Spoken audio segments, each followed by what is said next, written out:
Assalamualaikum, selamat datang kembali di Guru Gembel Channel. Di episode ini kita tidak akan mengkritik atau merosting channel-channel besar atau konten-konten kreator yang sudah berpengaruh di Indonesia, tetapi kita akan menjelaskan kriteria-kriteria dari konten-konten yang dianggap sampah, sehingga kita bisa mengenalinya dan bijak untuk bereaksi terhadap konten-konten itu. Kita akan memberikan beberapa contoh dari YouTuber-YouTuber di Indonesia yang terindikasi mengajukan konten-konten sampah, dan kemudian menjelaskan bagaimana kita bereaksi sebaik-baiknya atas konten-konten sampah itu. Ayo kita mulai.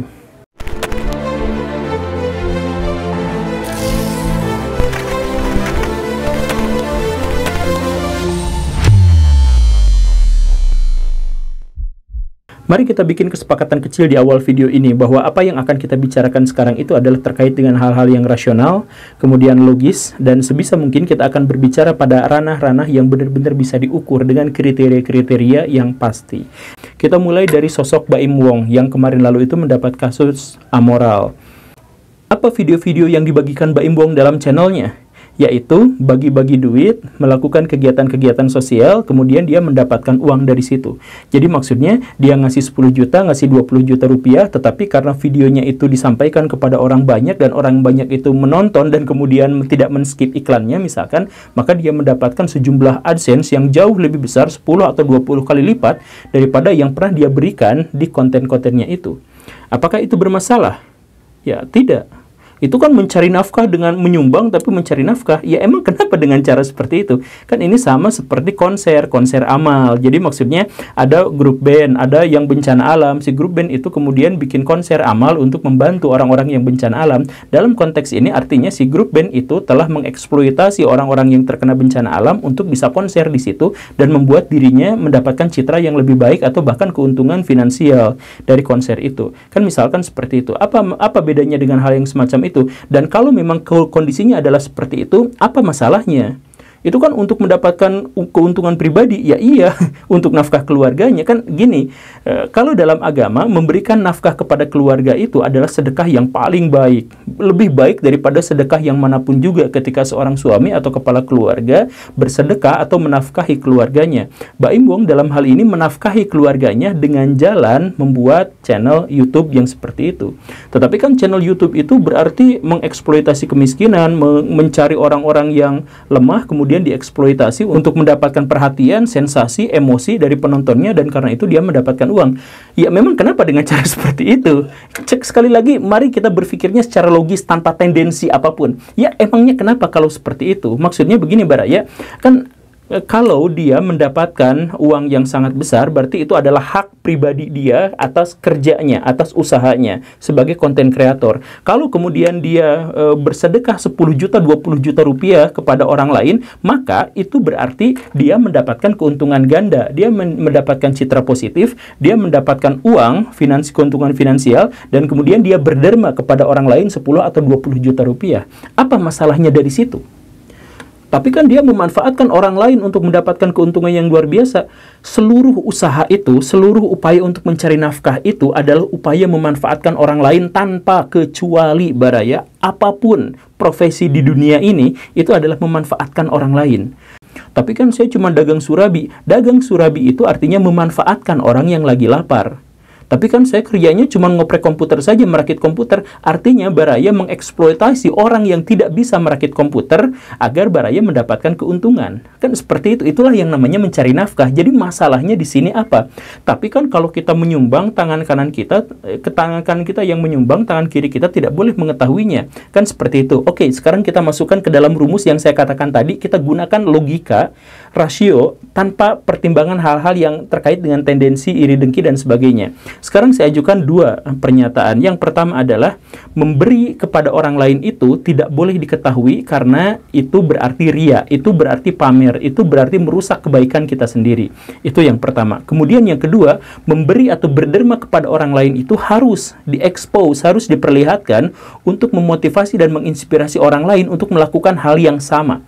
atau tokoh-tokoh suci atau orang-orang besar itu melakukan kedua hal itu sekaligus. Kadang-kadang mereka memberi tanpa diketahui oleh orang lain, kadang mereka memberi dengan diketahui oleh orang lain, sehingga itu menjadi sebuah inspirasi. Oh, ternyata Nabi Muhammad bersedekahnya segini sehari, bahkan ketika beliau lapar, beliau tetap. Nah, pernyataan-pernyataan itu bisa kita ketahui karena apa yang dilakukan Nabi Muhammad memang terang-terangan dan terbuka. Maka dari dua pernyataan itu, apakah yang benar-benar menjadi motif bagi Baim Wong? Apakah dia bagi-bagi duit itu hanya untuk AdSense? Ataukah dia bagi-bagi uang itu sebenarnya untuk menginspirasi orang lain? Ataukah sebenarnya dia bagi-bagi duit yang jauh lebih besar tetapi yang diberitakan kepada orang lain hanya sedikit? Nah, pernyataan-pernyataan dan pertanyaan-pertanyaan itu adalah pertanyaan-pertanyaan yang terkait dengan motif, dan kita tidak berhak untuk menghakimi sama sekali. Kita tidak bisa menghakimi motif orang lain untuk melakukan sesuatu. Karena apa? Karena itu di luar ranah positivistik. Itu adalah sesuatu yang di luar empirisme. Kalau ada orang yang berbohong kepada kita, kita bisa menghakiminya. Karena apa? Karena kebohongan itu bisa kita ukur dan bisa kita takar. Cari saja sejauh mana kesenjangan antara kata-katanya dengan realita di lapangan. Dari situ kita bisa mengetahui kebohongannya. Tetapi motif seseorang untuk menyumbang, apakah kita bisa mengetahuinya? Apakah kita bisa mengakses apa yang ada dalam benaknya? Kan tidak. Wow, motif dia mah sebenarnya untuk cari duit. Dari mana kita tahu itu? Makanya sekali lagi, please jangan menggunakan hal-hal yang terkait dengan tendensi-tendensi dan amarah dan iri dengki dan sebagainya. Kan kita ini adalah orang yang hidup di negara yang modern, katakanlah dalam tanda kutip. Dan kita juga adalah masyarakat yang hidup di bawah naungan agama. Agama itu melarang kita untuk berprasangka buruk, dan masyarakat modern itu melarang kita untuk berpikir terkait dengan hal-hal yang gaib, hal-hal yang irasional, hal-hal yang tidak bisa kita bayangkan. Kan motif manusia itu tidak bisa kita bayangkan, kita tidak mengetahui itu, dan kita tidak bisa menakar dan tidak punya alat ukurnya. Nah, karena itu maka please Baraya jangan sampai membuat pertimbangan-pertimbangan atau menciptakan argumentasi-argumentasi yang didasarkan pada hal-hal yang gaib. Kalau kita memaksakan kita untuk menakar sesuatu dengan praduga, dengan prasangka, dengan pikiran kita sendiri, itu artinya picik. Orang picik itu maksudnya orang yang berpikiran sempit. Kenapa? Sedemikian sempit sampai dia tidak mungkin menjangkau perspektif yang lain. Jadi karena tidak bisa menjangkau perspektif yang lain, maka ketika ada sesuatu yang misterius, dia akan tambal itu dengan praduga-praduga dia. Dan ini adalah sesuatu yang sangat berbahaya. Misalkan seperti ini, nonton Denny Siregar, wah dia buzzer, dari pemerintah dia dibayar. Tahu dari mana dia seperti itu? Deddy Kobuser, mualaf, itu gara-gara dia pernah ribut sama Kapten Vincent, kemudian subscribernya turun drastis, dia panik, dan untuk bisa menaikkannya kembali, dia akhirnya menjadi mualaf, sehingga penontonnya menjadi banyak. Tahu dari mana motif seperti itu? Ada dugaan-dugaan seperti itu. Kemudian Mardigu Sontoloyo, dia bikin itu sebenarnya untuk jualan seminar-seminarnya aja agar dia memiliki pengaruh dan kekuatan yang lebih besar di pemerintahan. Tahu dari mana motif hal-hal yang seperti itu, Baraya? Berhentilah untuk berprasangka, berhentilah untuk memikirkan hal-hal yang gaib. Dan kalaupun ya, seandainya misalkan kita mengetahui bahwa Pak Mardigu itu melakukan itu, bikin konten itu sebenarnya untuk mencari popularitas, untuk mendapatkan akses menuju istana dan sebagainya, kalaupun kita tahu itu, apa kepentingan publik yang akhirnya bisa kita tolong dari situ? Kan nggak ada. Kalau misalkan kita tahu Deddy Kobuser mualaf itu karena alasan-alasan AdSense misalkan, apa kepentingan publik di situ? Kan tidak ada. Salah satu karakteristik dari masyarakat modern itu adalah bahwa mereka berpikir terkait dengan hal-hal yang jelas, hal-hal yang terukur, dan hal-hal yang empiris. Dan yang paling penting adalah ada kepentingan publik yang relevan yang bisa dibahas di situ. Sedangkan masyarakat yang kurang maju itu berpikir tentang gosip, berpikir tentang hal-hal yang tidak relevan gitu. Tapi kita memenuhi benak dan pikiran kita itu untuk memikirkan wacana-wacana terkait dengan hal seperti itu. Akhirnya apa? Bukan konten kreatornya yang unfaedah, otak kita yang unfaedah. Kita memikirkan hal-hal yang tidak ada faedahnya kalaupun kita tahu tentang hal itu. Walaupun kita mustahil tahu tentang hal-hal itu. Sekarang mari kita gunakan imajinasi. Ini adalah permainan yang biasa dilakukan oleh filosof atau saintis-saintis tertentu. Kita bikin pengandaian. Misalkan kita berpraduga bahwa Atta Halilintar bikin konten itu khusus untuk nyari duit semata. Oke, seperti itu. Itu adalah praduganya, itu hipotesisnya. Kemudian kita bikin pengandaian dalam hati. Seandainya kita adalah orang yang semacam Atta Halilintar, kemudian bikin konten, dan kemudian dari konten itu kita mendapatkan 1 miliar per bulan, misalkan. Apakah Baraya akan berhenti untuk menjadi konten kreator. Sekali lagi, Baraya bayangkan Baraya jadi konten kreator dengan penghasilan 1 miliar per bulan, tetapi Baraya itu dituduh oleh orang lain sebagai menyebarkan video-video unfaedah. Silahkan bayangkan, silahkan jawab pertanyaan saya, seandainya demikian, apakah Baraya mau berhenti jadi konten kreator? Saya tidak bisa menduga jawaban Baraya seperti apa, tapi Baraya bisa kan menjawab itu. Nah, sekarang penjelasannya adalah kalau Baraya ternyata berkata bahwa dengan penghasilan 1 miliar per bulan itu, maka saya akan lanjut saja karena ini pekerjaan yang sangat baik, maka berarti selama ini Baraya menuduh ini dan itu dan sebagainya itu gara-gara iri dengki. Kemarin lalu saya berbincang di kolom komentar dengan seorang subscriber. Dia komplain, Pak Gembul kenapa tidak lagi membahas masalah filsafat atau geopolitik? Kan jauh lebih penting membahas masalah-masalah yang ada di Uni Eropa atau masalah politik di Indonesia daripada ngebahas tentang Baim Wong atau film kartun atau hal-hal yang semacam itu. Dia katakan seperti itu. Kemudian dia lanjutkan dengan premis yang tadi itu. Jangan sampai mengurangi kualitas hanya demi AdSense. Ya, saya tahu Pak Baraya ini sedang mencoba mencari orang-orang yang ada di sekitarnya untuk bisa menonton, untuk menjaring penonton-penonton muda dan sebagainya. Nah, dia menggunakan praduganya itu sebagai argumentasi. Dari mana dia tahu bahwa motif saya bikin ini itu? Kan sebenarnya sejak awal kalau Baraya tahu, misalkan ya kan konten-konten saya itu memang macam-macam. Kartun itu sejak awal saya sudah bahas itu. Bahkan masalah-masalah yang gaib pun sejak awal saya sudah bahas itu. Nah, tapi di luar itu oke lah, gak jadi masalah ya. Ya itu mungkin subscriber baru atau semacam itu. Tapi kita mulai dari sebuah identifikasi. Apakah bicara tentang gamers itu tidak lebih penting daripada membahas masalah geopolitik? Apakah membahas film kartun itu alay dibanding kalau misalkan kita membahas masalah ekonomi?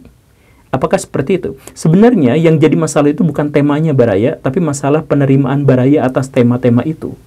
Kalau Baraya adalah pemain gamers dengan mendapatkan keuntungan yang sangat luar biasa, maka tema-tema yang Baraya ajukan itu jauh lebih penting daripada tema-tema politik, tetapi tema-tema itu malah memecah belah orang. Kalau misalkan Baraya berbicara tentang masalah geopolitik yang kesana-kesini, tapi itu hanya untuk obrolan di warung kopi dan tidak menghasilkan apapun, maka itu jauh lebih buruk daripada konten kreator yang membahas tentang masalah-masalah kemewahan. Kenapa seperti itu? Karena yang jadi masalah lagi-lagi itu bukan soal kontennya, tetapi soal penerimaan kita. Kita punya pistol, misalkan. Kalau kita gunakan pistol itu untuk nembakin bayangan pohon kelapa, itu namanya anfaedah. Kalau pistol itu kita gunakan untuk masturbasi, itu namanya misfaedah. Kalau kita gunakan itu untuk nembak kepala tetangga kita, itu namanya kontrafaedah. Dan kalau misalkan kita menggunakan itu untuk menembak teroris yang akan meledakkan sebuah gedung, maka itu namanya berfaedah. Jadi bukan soal pistolnya, tapi untuk apa itu digunakannya. Kalau misalkan Baraya berpikir tentang konten kreator ini baik, konten kreator itu buruk, konten ini dan sebagainya, kemudian Baraya menduga-duga dengan itu tidak berfaedah. Bukan dia yang berfaedah atau tidaknya, tapi otak kita. Yang harusnya kita pikirkan adalah gimana caranya bikin drone yang tidak bisa terbang, misalkan. Gimana caranya meningkatkan kualitas orang-orang fakir miskin di Indonesia agar dia layak untuk menjadi orang kaya. Itu yang kita pikirkan, bukan menduga-duga dia berfaedah atau tidak, kemudian dilihat dari ini. Misalkan ada Atta Halilintar bikin gerebek rumah orang dan sebagainya. Apakah itu berfaedah atau tidak? Dia ditonton oleh jutaan orang. Kenapa? Karena orang-orang yang menontonnya itu mengira bahwa itu berfaedah. Ada informasi yang dibagikan di situ. Karena apa? Faedah atau tidak itu adalah masalah-masalah yang sangat subjektif. Misalkan, saya belajar mencopet. Apakah ilmu mencopet itu berfaedah atau tidak? Berfaedah jika saya adalah seorang intel kepolisian. Berfaedah seandainya saya ibu rumah tangga yang sering berjalan kemana-mana sendirian dan saya bawa uang banyak. Saya gunakan ilmu untuk mencopet itu untuk menangkal agar saya tidak menjadi korban pencopetan. Maka ilmu untuk mencopet itu adalah ilmu yang bebas nilai, yang bisa berfaedah atau tidak tergantung apakah kita mau menggunakannya atau tidak. Seperti itu. Jangan seperti ustadz-ustadz yang saya mohon maaf ya, yang agak nyeleneh otak pikirannya. Belajar matematika kata dia tidak berfaedah karena itu tidak akan membawa ke sorga dan tidak akan ditanya sama malaikat. Misalkan, belajar matematika itu berfaedah kalau kita gunakan untuk mengukur jalan, untuk kepentingan umum, untuk menentukan derajat sholat, derajat kemiringan waktu kiblat sholat, dan sebagainya, itu berfaedah. Nah, belajar tajwid, belajar Quran, menghafal Quran, itu unfaedah, bahkan kontrafaedah. Kalau apa? Kalau kita menggunakannya untuk sombong-sombongan, untuk melecehkan orang lain, dan sebagainya. Jadi maksudnya, kalau Baraya nonton KKI, kemudian Baraya berubah menjadi jauh lebih baik lagi, maka konten-konten KKI itu adalah konten yang berfaedah. Sebaliknya, kalau Baraya nonton Mardigu, atau Baraya misalkan nonton Denny Siregar dan sebagainya, kemudian setelah itu Baraya malah menghujat pihak lain, ini mah kelompok yang old mind, ini mah adalah kelompok kadrun dan sebagainya. Ketika Baraya bersikap seperti itu, maka video-video yang ditampilkan tadi itu adalah video-video unfaedah, bahkan kontrafaedah. Sekali lagi, bukan terkait dengan siapa yang menyampaikan kepada kita, tetapi kita mengolah informasi itu dengan cara seperti apa. Jadilah orang yang maju, jadilah orang yang sukses. Baraya tahu bagaimana cara menjadi orang sukses. Orang sukses itu adalah orang yang mengubah sampah menjadi benda yang berguna. Sedangkan orang yang nggak berguna itu adalah yang memperlakukan berlian sebagai sampah.